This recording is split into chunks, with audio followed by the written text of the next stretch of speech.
Halo teman-teman, selamat datang kembali di Mister Film. Bagaimana kabar kalian hari ini?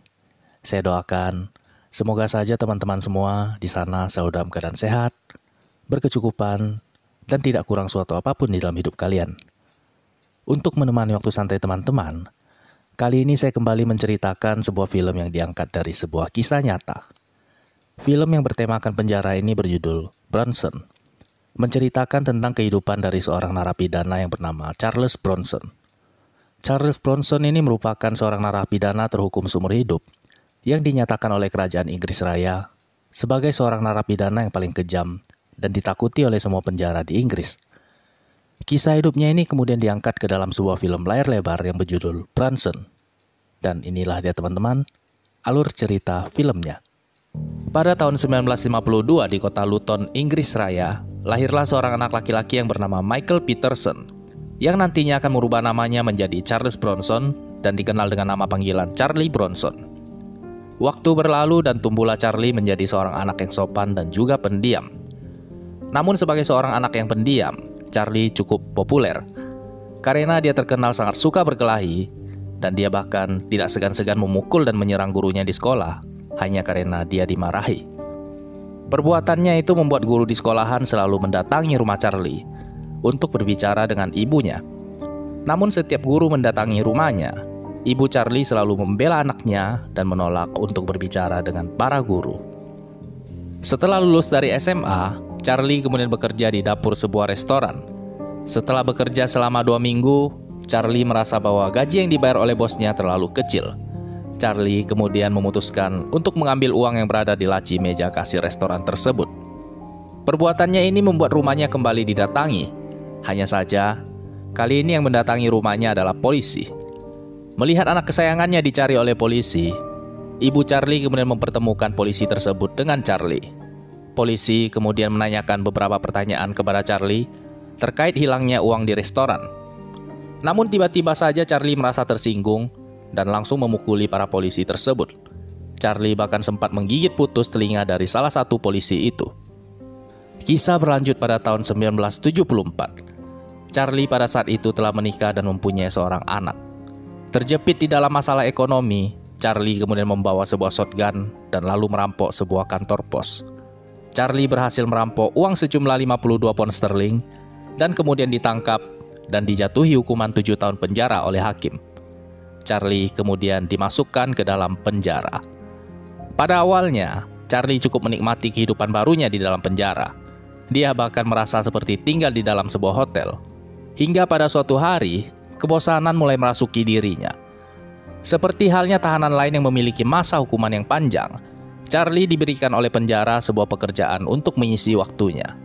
Namun karena sudah tidak tahan dengan rasa bosan yang merasukinya, Charlie kemudian mencari masalah dan lalu terlibat perkelahian dengan para petugas penjara.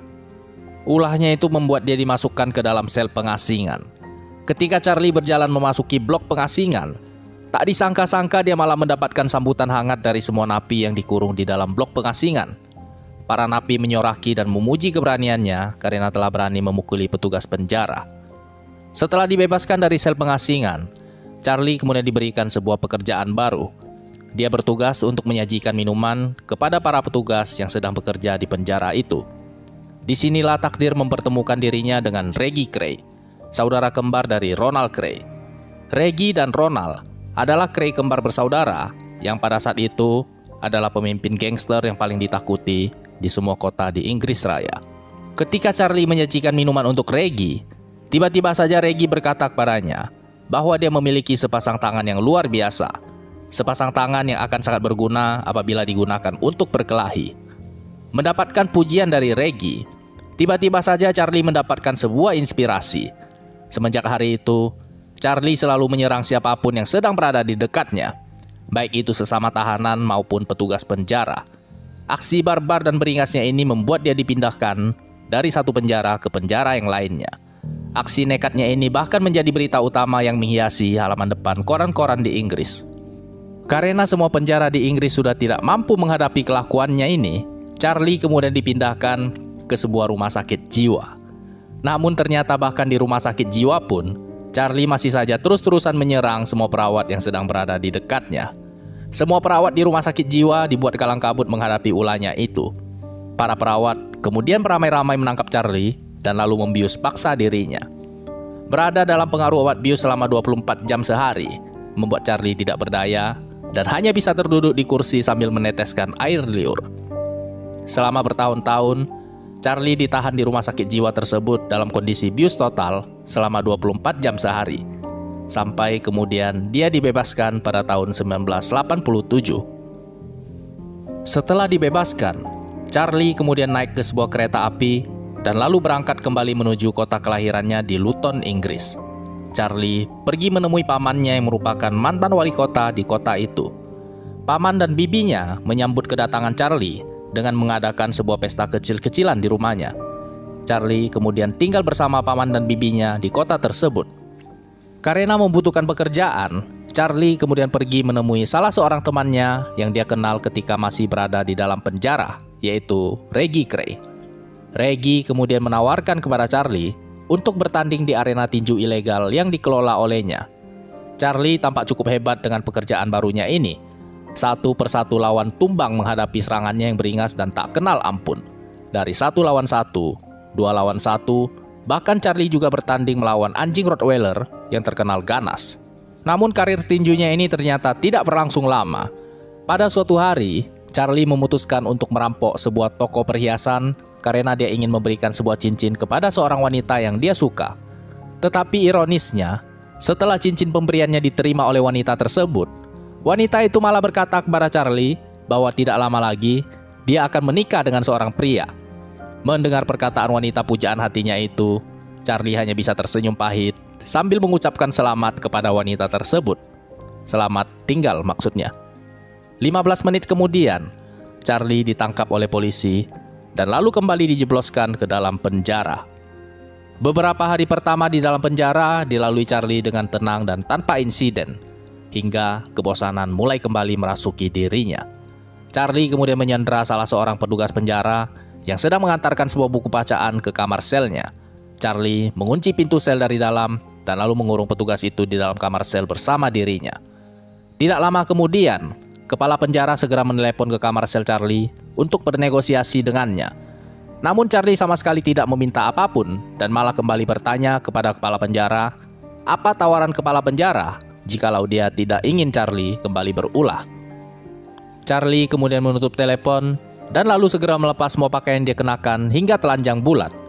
Charlie mengambil sebongkah mentega yang dia sembunyikan di balik bantalnya dan lalu menyuruh petugas yang disandaranya itu untuk membantunya mengoleskan mentega tersebut ke badannya. Tidak lama kemudian, kamar sel Charlie segera diserbu oleh para petugas yang segera membabi buta mengeroyoki dirinya hingga babak belur. Charlie kembali dimasukkan ke dalam sel pengasingan dengan kondisi badan terikat dan mulut terbungkam. Kepala penjara kemudian mendatangi Charlie dan lalu melakukan negosiasi dengannya. Kepala penjara meminta Charlie untuk menghentikan ulahnya yang beringas itu karena dia khawatir dengan keselamatan anak buahnya. Namun Charlie tidak meminta apapun dan hanya diam sambil menatap tajam ke arah kepala penjara dan para anak buahnya. Karena takut Charlie menaruh dendam dan khawatir dengan keselamatan anak buahnya, kepala penjara kemudian memanggil seorang guru seni dan lalu memasukkan Charlie ke dalam kelas seni tersebut. Ketika Charlie sedang melukis sebuah gambar, guru seni kemudian memberikan pujian atas lukisan yang dibuat oleh Charlie. Disitulah Charlie menemukan minat baru di dalam hidupnya. Sejak hari itu, Charlie kemudian menjadi lebih tenang dan tidak pernah lagi membuat ulah di dalam penjara. Alih-alih kembali membuat ulah, kini Charlie melalui hari-harinya di dalam penjara dengan kesibukannya yang baru. Dia mencurahkan semua emosi dan perasaannya ke dalam gambar dan lukisan. Walaupun semua lukisan yang dibuat oleh Charlie terkesan aneh dan sedikit gila, namun ternyata lukisan-lukisannya itu mendapatkan banyak sekali tanggapan positif dan pujian dari para kritikus seni yang berasal dari luar tembok penjara. Mendapatkan pujian yang bertatangan dari berbagai penjuru Inggris Raya, kepala penjara kemudian memanggil Charlie dan menyuruhnya untuk terus melanjutkan karya seninya. Pada kesempatan di hari itu, ternyata Charlie juga telah menyiapkan sebuah lukisan yang dibuat olehnya untuk diberikan kepada kepala penjara. Namun ketika Charlie memberikan lukisan tersebut kepada kepala penjara dan memintanya untuk melihat hasil karya seninya itu, kepala penjara tampak mengacuhkan dirinya dan bahkan sama sekali tidak mau menyentuh lukisannya itu. Merasa niat baiknya tidak dihargai sama sekali, Charlie kemudian menatap kepala penjara dengan tatapan dingin dan penuh dengan kekecewaan. Alhasil pada hari itu Charlie kembali berulah. Dia menyandera guru seninya di dalam ruangan kelas seni. Setelah mengikat guru seninya tersebut di sebuah tiang, Charlie kemudian melumuri sekujur tubuhnya dengan cat berwarna hitam.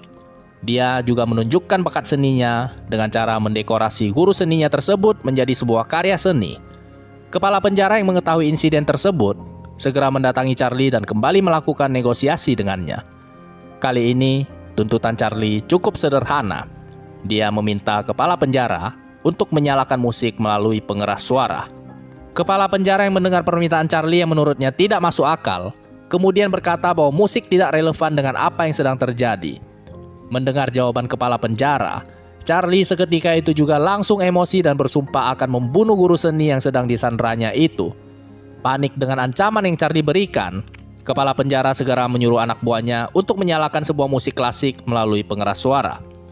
Perlahan-lahan mulai terdengar suara musik yang mengalun melalui pengeras suara, dan Charlie pun kembali menyempurnakan mahakaryanya.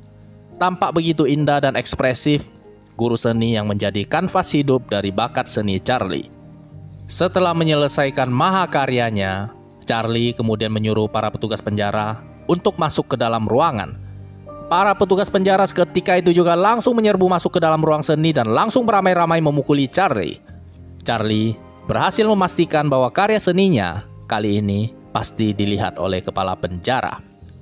Charlie dipukuli hingga babak belur oleh petugas penjara dan kemudian dimasukkan ke dalam sel tikus, sebuah sel selebar 50 cm yang merupakan hukuman terburuk bagi seorang napi.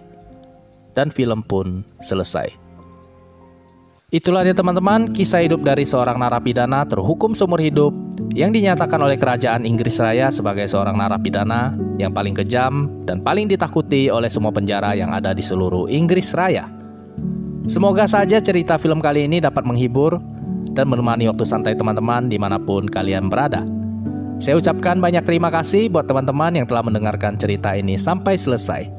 Jangan lupa dijaga kesehatannya di sana, dan sampai berjumpa lagi di cerita Mr. Film selanjutnya.